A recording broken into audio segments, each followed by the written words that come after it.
What's your name? What's your name?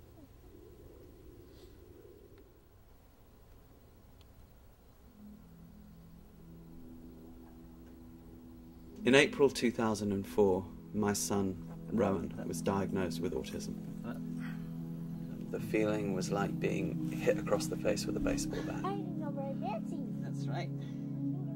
Grief, fear, what is this thing?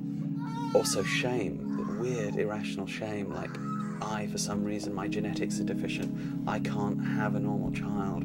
I've cursed this child by bringing it into the world. I had to find a way into his mind. I had to find a way to get him talking, to get him communicating, a language that he and I could share.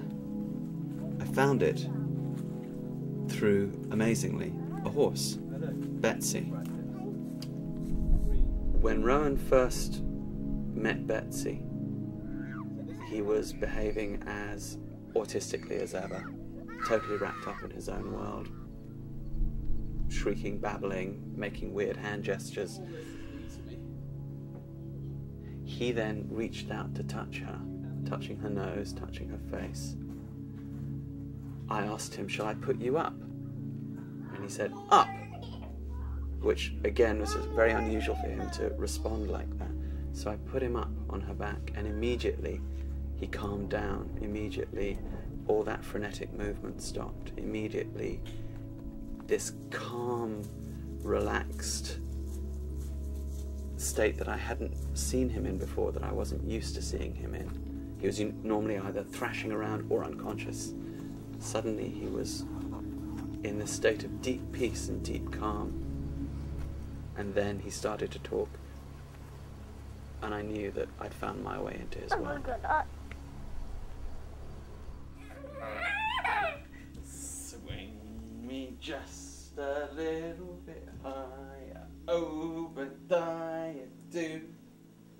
Swing me just a little bit higher, Obadiah do. In that same year, I had to bring a group of Bushmen, hunter-gatherers, over from Africa to America because my job is in human rights, and they were facing the loss of their land. They asked me to set up a trip across America for them. While that trip was on, we had to attend a meeting of shamans and traditional healers from around the world. While he was there, some of the healers started working on Rowan. I didn't know whether or not there would be any effect because there was nothing really outwardly to see. Rowan was just running around babbling and rolling on the ground, and occasionally he'd run in and smash their altars up, you know, that they would put all these sacred objects out, and the healers just didn't seem to be bothered by that. Then, a few hours later, Rowan starts to talk. Rowan starts to show his toys to people. Rowan starts to engage with people. Rowan starts to use sentences. It was amazing.